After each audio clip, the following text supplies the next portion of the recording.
Alright, more slow, bad performance. So we lost this vacuum check valve. There's your part number 06A133528A. So I was trying to check this hose for any leaks that I might feel when that guy broke off. And he's got that clip there that holds him in place. And then he connects to that hose there.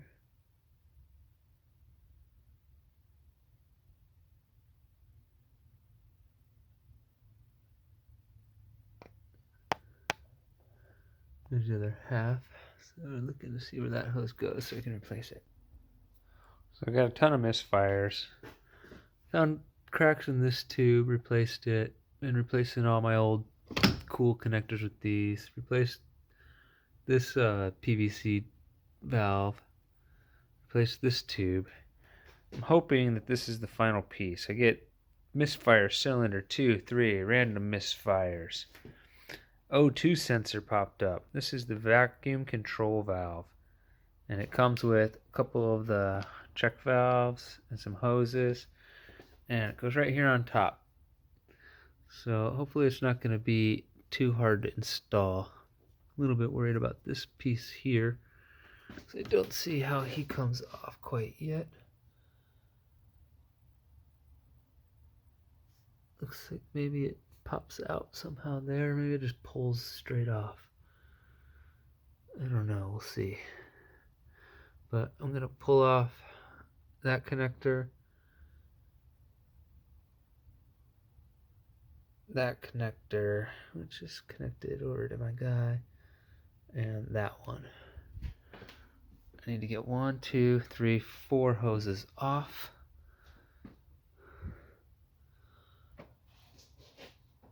And there's the last one right down there. And I got a whole bunch of replacement hose clamps so I can go back to the right sizes. Alright, midpoint update.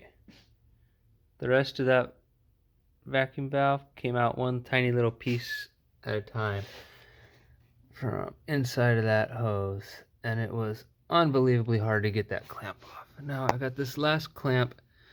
I decided to try to cut the hose out to make a little more room, and this clamp is real bare. I don't know how I'm going to get it off, but it needs to come off so that hose there can go on, because you can see where I just chopped it off because I couldn't work with stuff so small and tiny in the back of the engine compartment.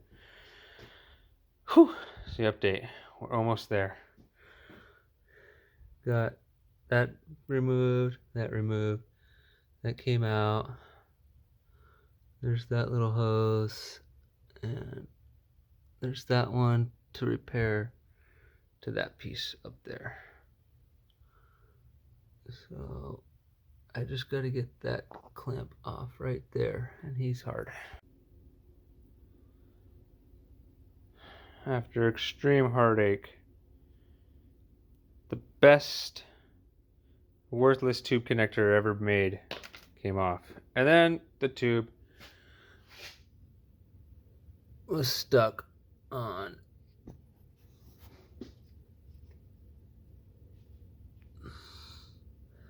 the air vent valve that it was trying to be connected to, the air connector hose. Alright, it's all out. Now reassemble. Reverse order. I think I start with that guy. Alright, got it. Put my new adjustable connectors on. Took my time carefully so I can get them all going the right direction.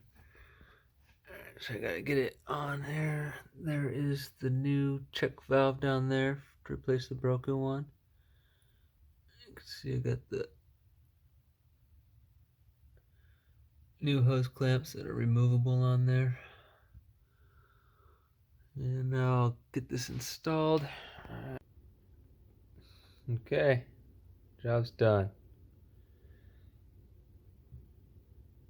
Got it all put back together. All the way down into the depths of the motor.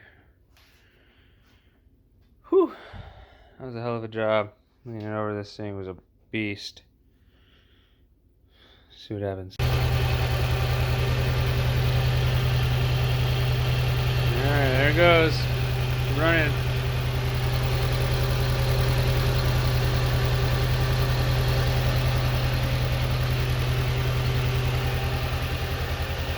Alright, well, it's back to life.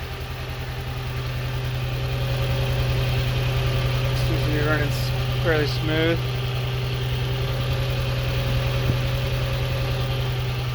Let's see what time tells. Hopefully that did the trick.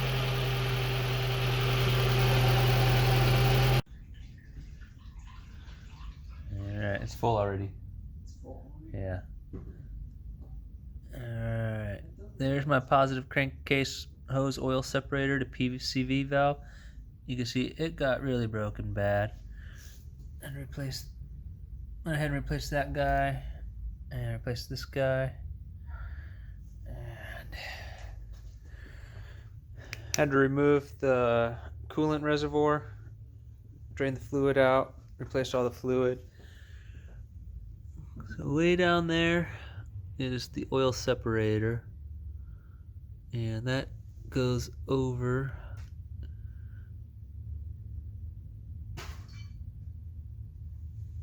to another different piece, and it was a mess. But all those pieces are way down there underneath the... Alright, so all those pieces were way down there underneath the manifold. And you can see replacing every connector with adjustable ones so they can be removed and taken off. There's some of the pieces down there. It was deep down there and it was tough, but job's done. Getting ready to start it up. Had a whole bunch of codes, lots of alarms. Let's see if we're better.